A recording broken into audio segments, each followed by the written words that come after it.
Dollars کا ہے اور ڈالرز بھی ملینس میں ڈالرز ہیں، ڈالرز ملینس میں ہیں۔ تو آپ نے جو بات کی پاکستان اپنے موقع پہ قائم رہے گا، مجھے نہیں لگتا کہ پاکستان اپنے موقع پہ قائم رہے گا۔ انڈیا تو منع کر چکا ہے، انڈیا کے آنے کا امکان 0% ہے، لیکن یہ کیا کوشش کامیاب ہوگی؟ مجھے نہیں لگتا کہ یہ کوشش کامیاب ہوگی۔ جی تو ناظرین، چیمپئن ٹرافی کے حوالے سے کراچی میں یعنی کہ رینوویشن کا کام جاری ہے، اور اس طریقے سے کراچی کے علاوہ راولپنڈی میں اور قذافی اسٹیڈیم میں بھی کام جاری ہے۔ رینوویشن کا کام اس ٹائم آپ دیکھ سکتے ہیں کہ تیسری منزل پہ پہنچ چکا ہے، اور تیسری منزل کی چھت کا آدھا کام ہو چکا ہے۔ اور اس کے حوالے سے ہمارے ساتھ بات کرنے کے لیے سینئر اسپورٹس جرنلسٹ موجود ہیں زبیر بھائی۔ ہم ان سے جانیں گے کہ یہ رینوویشن کا کام ڈیڈ لائن سے پہلے مکمل ہو پائے گا یا نہیں۔ جی السلام علیکم زبیر بھائی۔ وعلیکم السلام۔ جی تو یہ جو کام جاری ہے آپ دیکھ سکتے ہیں کبھی اپ اینڈ ڈاؤن ہو رہا ہے، تو آپ کی نظر میں کیا لگتا ہے کہ یعنی ڈیڈ لائن سے پہلے ہو جائے گا مکمل؟ بہت شکریہ، سب سے پہلے تو آپ نے مجھے بات کرنے کا موقع دیا۔ جہاں تک آپ کا سوال کی بات ہے تو میں یہ سمجھتا ہوں کہ رینوویشن کا کام جیسا آپ نے خود کہا کہ اپ اینڈ ڈاؤنس آئے ہیں، یقینی طور کے اوپر یہاں پر جو چیمپئنز ٹرافی کے حوالے سے جو تزئین و آرائش کا کام جاری ہے، ملک کے دوسرے دو جو مقامات ہیں، لاہور میں اگر ہم قذافی اسٹیڈیم کی بات کریں یا راولپنڈی میں پنڈی اسٹیڈیم کی بات کریں، وہاں پر بھی تزئین آرائش کا کام جاری ہے۔ کراچی کے نیشنل اسٹیڈیم میں کیونکہ ہم موجود ہیں، ہم یہاں کے حوالے سے بات کرتے ہیں، تو یہاں کا میں نے جیسے کہا کہ اپ اینڈ ڈاؤنز آئے ہیں۔ اس کی وجہ یہ ہے کہ چیمپئنز ٹرافی کے حوالے سے جس طرح سے اپ اینڈ ڈاؤنز آ رہے ہیں، اسی طریقے سے اس کی تزئین و آرائش کے حوالے سے بھی اپ اینڈ ڈاؤنز آ رہے ہیں۔ پاکستان کرکٹ بورڈ کی خواہش تو یہی ہے، آپ کو پتہ ہے، بلکہ پوری قوم کی خواہش یہ ہے کہ چیمپئنز ٹرافی کا انعقاد پاکستان میں ہو۔ انڈیا نے آنے سے انکار کر دیا ہے، یہ ایک نئی کنٹروورسی شروع ہوئی ہے۔ پھر اس کے بعد ICC کی جانب سے بھی آپ کو پتہ ہے کہ ہائبرڈ کے ماڈل کے معاملے پر بھی ایشوز سے سامنے آ رہے ہیں۔ پاکستان اپنے موقع پہ قائم ہے۔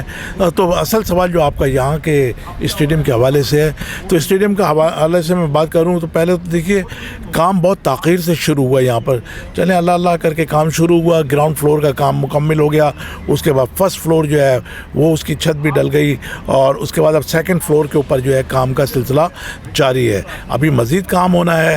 پاکستان کرکٹ بورڈ نے 15 دسمبر ڈیڈ لائن دی تھی اس کی، لیکن اب سننے میں یہ آ رہا ہے کہ انہوں نے اس کو ایکسٹینڈ کر کے کہا ہے کہ ہم 30 دسمبر کا کہہ رہے تھے، چلے مان لیتے ہیں 30 دسمبر تک پاکستان کرکٹ بورڈ اپنے ان اسٹیڈیمز کو تیار کرنے کے لیے کوشش کرے گا۔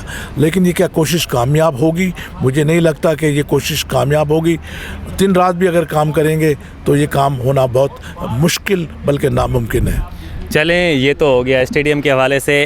چلیں یعنی کہ جو ہائبرڈ ماڈل کی بات ہو رہی ہے، انڈیا نہیں آنا چاہ رہا پاکستان میں، تو آپ کیا دیکھتے ہیں کہ انڈیا واقعی یعنی کہ نہیں آئے گا؟ پاکستان بھی ڈٹا ہوا ہے اپنی یعنی کہ ڈیڈ لائن، جیسے اب پاکستان کہہ رہا ہے کہ ہائبرڈ ماڈل ہمیں قابل قبول نہیں ہے، تو کیا کہتے ہیں پاکستان کتنا ڈٹا رہے گا؟ کیا یعنی کہ گھٹنے ٹیک دے گا ICC اور BCCI کے آگے سے؟ آپ کیا یعنی کہ سمجھتے ہیں؟ دیکھیے آپ نے جو بات کی، انڈیا تو منع کر چکا ہے، انڈیا کے آنے کا امکان 0% ہے۔ انڈیا اپنے موقع پر قائم ہے، جیسے آپ کشمیر کے موقع پہ قائم ہیں، اسی طریقے سے چیمپئنز ٹرافی کے حوالے سے انڈیا اپنے موقع پہ قائم رہے گا۔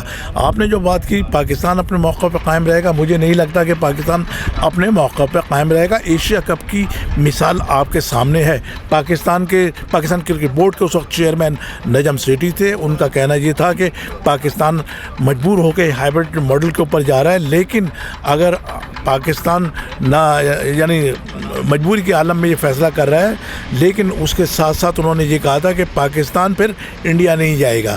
لیکن آپ نے دیکھا کہ پاکستان نے انڈیا جا کر کھیلا تھا اور پارٹیسپیٹ بھی کیا تھا، تو اس کا گھٹنے کس نے ٹیکے؟ پاکستان نے ٹیکے۔